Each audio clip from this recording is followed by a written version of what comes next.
Hello friends, welcome to channel. आज की video में हम बात करने वाले हैं BSc in anaesthesia slash audio technology course के बारे में। तो सबसे पहले मैं अपने आप को इंट्रोड्यूस करवा देता हूँ। मैं एक एनेस्थीसिया टेक्नोलॉजिस्ट हूँ जो कि एम्स में जॉब कर रहा हूँ। मैंने मेरी पढ़ाई कंप्लीट एम्स से ही की है। 2020 बैच से मैं एनरोल था और 2023 में मैंने मेरी ग्रेजुएशन कंप्लीट की और उसके बाद मैंने रिक्रूटमेंट एग्जामिनेशन दिया जिसमें मैंने अपनी जॉब सिक्योर की एम्स के अंदर। तो कैसे मेरी जर्नी शुरू हुई और कैसे मैं यहाँ तक पहुँचा, मैं आपको सारी डिटेल्स इस कोर्स के बारे में जो जो इम्पोर्टेंट डिटेल्स है सब कुछ आपको इस वीडियो में प्रोवाइड करवाने वाला हूँ। तो सबसे पहले हम इस वीडियो में क्या क्या देखने वाले हैं: इंट्रोडक्शन, की roles of OT slash anaesthesia technologist, eligibility और एडमिशन क्राइटेरिया क्या क्या होते हैं, कोर्स में कौन कौन सब्जेक्ट्स में पढ़ने होते हैं, करियर अपॉर्चुनिटीज़ क्या क्या है इसके अंदर और फ्यूचर्स में स्कोप क्या है, और सैलरी और ग्रोथ क्या होने वाली है इसमें। सबसे पहले इंट्रोडक्शन की बात करते हैं। तो do you know who support surgeon and anaesthesiologist during life saving procedures?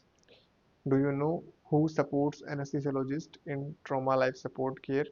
Do you know who supports in ventilatory care in ICUs? Do you know who supports in airway management and advanced cardiac management? तो ये जितने भी critical process हैं, critical procedures हैं, advanced procedures हैं, life saving procedures हम इनको बोल सकते हैं। तो इन सब में जो एनेस्थेसियोलॉजिस्ट और सर्जन्स की जो हेल्प करते हैं, असिस्ट करते हैं, जो बहुत इंपॉर्टेंट रोल प्ले करते हैं कंप्लीट प्रोसीजर में, तो वो कौन होते हैं? वो होते हैं those are we anaesthesia slash OD technologist हम कहलाते हैं। तो इसमें की रोल्स हमारे क्या होने वाले हैं इसमें? तो preparing and maintaining operation theatres for surgical procedure. Surgical procedure जो होने वाले हैं उसके लिए हमको ओटी को पहले से मेंटेन और प्रिपेयर करना होता है। जिस भी तरह का प्रोसीजर होना है, जो भी सर्जिकल प्रोसीजर होना है, उसी के अकॉर्डिंग ओटी प्रिपेयर की जाती है कि कौन कौन से इक्विपमेंट्स हमको चाहिए, कौन कौन से ड्रग्स हमको चाहिए। तो ये सभी आपको पता होते हैं इसके अंदर। तो ये हमारा की रोल के अंदर पहला पार्ट होता है। सेकेंड है assisting anaesthesiologist during anaesthesia administration and ventilatory care to patient. अब एनेस्थीसिया होता क्या है? जब सर्जरी की जाती है तो उससे पहले पेशेंट को एनेस्थीसिया दिया जाता है। एनेस्थीसिया में मतलब क्या होता है कि लॉस ऑफ कॉन्शियसनेस की स्टेट पेशेंट को प्रोवाइड की जाती है। तो उस टाइम पे जब ये एडमिनिस्टर किया जाता है तो एनेस्थेसियोलॉजिस्ट को असिस्ट करने वाले एनेस्थीसिया टेक्नोलॉजिस्ट होते हैं। Handling emergency situations in OT ICU trauma centres. OT ICU trauma centres में इमरजेंसी सिचुएशंस को हैंडल करना ये की रोल होता है एनेस्थीसिया टेक्नोलॉजिस्ट या फिर हम बोल सकते हैं और टेक्नोलॉजिस्ट का। इसके अलावा पेशेंट की मॉनिटरिंग करते हैं, performing proper basic life support and advanced cardiac life support techniques. जो बीएलएस और एसीएलएस जो टेक्निक्स होती हैं, ये हमको इसमें सिखाई जाती हैं इस कोर्स में, ताकि हम अच्छे से इसकी प्रैक्टिस कर सकें, अच्छे से पेशेंट के ऊपर ये अप्लाई कर सकें इनकी techniques. Preparing for surgical equipments like laparoscopic instruments, electrocautery machines, microscopes and other advanced surgical equipments। जो भी सर्जिकल इक्विपमेंट्स अभी मॉडर्न प्रैक्टिसेस में यूज़ किए जाते हैं, जैसे कि लेप्रोस्कोपिक इंस्ट्रूमेंट जो कि मिनिमली इन्वेजिव सर्जरीज हम जिनको बोलते हैं, इलेक्ट्रोकॉटरी मशीन्स हो गई, माइक्रोस्कोप्स हो गए। तो ये सभी इक्विपमेंट्स क्या होते हैं? ये हमको मेंटेन करने होते हैं, प्रिपेयर करने होते हैं सर्जिकल इक्विपमेंट जो भी हैं सर्जरी से पहले। इसके बाद में एलिजिबिलिटी और एडमिशन कैसे हो सकता है इसके अंदर? तो एलिजिबिलिटी की हम बात करें तो 10+2 यानी कि 12th pass with English, physics, chemistry and biology. तो फिजिक्स, केमिस्ट्री, बायोलॉजी ये कंपलसरी है। अब पीसीबी आपके पास होना जरूरी है, ठीक है। और एडमिशन के लिए क्या करना पड़ता है? इन गवर्नमेंट इंस्टीट्यूट में आपको एडमिशन लेना है तो AIIMS, PGIMER, JIPMER, NIMHANS and other government institutes ये सभी क्या कराते हैं? अपने अपने रिक्रूटमेंट एग्जामिनेशंस करवाते हैं। सॉरी, रिक्रूटमेंट नहीं, एडमिशन के लिए एग्जामिनेशन करवाते हैं, एंट्रेंस एग्जामिनेशन। तो वो आप फाइट कर सकते हैं, अगर आपकी रैंक इनके अकॉर्डिंग बैठती है तो आप इनमें एडमिशन ले सकते हैं। इसके अलावा प्राइवेट इंस्टीट्यूशन जैसे कि मणिपाल हो गया, सिम्बायसिस हो गया, और इसके अलावा बहुत सारे प्राइवेट कॉलेजेस हैं जहाँ पे कोर्स अभी चल रहा है, तो आप वहाँ से भी कर सकते हैं। इसके बाद में डिग्री का जो नाम है वो 3 अलग अलग नाम से डिग्री चल रही है अभी ये: BSc in operation theatre technology, BSc in anaesthesia technology, BSc in operation theatre and anaesthesia technology. तीसरी वाली जो है वो दोनों का कंबाइन है। इसके बाद नेक्स्ट है कि हमको कौन कौन से सब्जेक्ट्स में पढ़ने होते हैं। एनाटॉमी, बायोकेमिस्ट्री, फिजियोलॉजी ये हमारे फर्स्ट ईयर में होते हैं। Pharmacology, general medicine, microbiology, pathology ये हमारे सेकेंड ईयर के सब्जेक्ट्स हैं। और थर्ड पे आते हैं basics of anaesthesia and surgical procedures, advanced anaesthesia and surgical procedures और सीएसएसडी। ये हमारे थर्ड ईयर के टॉपिक्स हैं।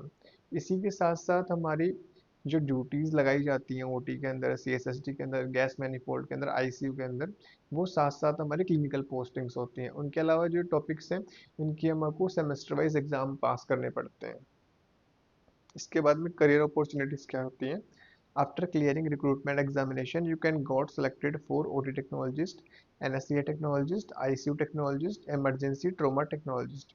तो जो ओटी टेक्नीशियन या फिर एनएससीए टेक्नीशियंस होते हैं, वो इन चारों पोस्ट के लिए एलिजिबल होते हैं। जो आईसीयू टेक्नोलॉजिस्ट और इमरजेंसी ट्रॉमा टेक्नोलॉजिस्ट है, ये दो नई पोस्ट हैं जो अभी आने ही लगी है, ठीक है। इनके अंदर एलिजिबिलिटी क्राइटेरिया क्या मांगा जाता है? बीएससी इन एनएससीए टेक्नोलॉजी इसमें मांगा जाता है। तो ये चारों पोस्ट के लिए एलिजिबल होते हैं। तो कहाँ कहाँ पे आप जॉब कर सकते हैं? एम्स में कर सकते हैं, JIPMER, PGIMER, NIMHANS and other state government top hospitals like SGPG Lucknow, KGMU, KSSCA, GMCH etcetera. GMCH हर स्टेट में अपने अपने गवर्नमेंट कॉलेजेस होते हैं, तो वहाँ पे भी आप जॉब कर सकते हैं। तो ये जॉब कर कह सकते हैं, रिक्रूटमेंट एग्जामिनेशंस करने पहले हमको फाइट करने होते हैं, तो उसी के बेसिस पे हमको जॉब मिल जाती है। इसके अलावा after clearing interview you can got selected in private hospitals. अगर आपको गवर्नमेंट की वैकेंसीज नहीं मिल रही है तो आप प्राइवेट में भी जॉब कर सकते हैं इंटरव्यू पास करके। इसके बाद नेक्स्ट है मोड ऑफ रिक्रूटमेंट। तो रिक्रूटमेंट के मोड कैसे होते हैं?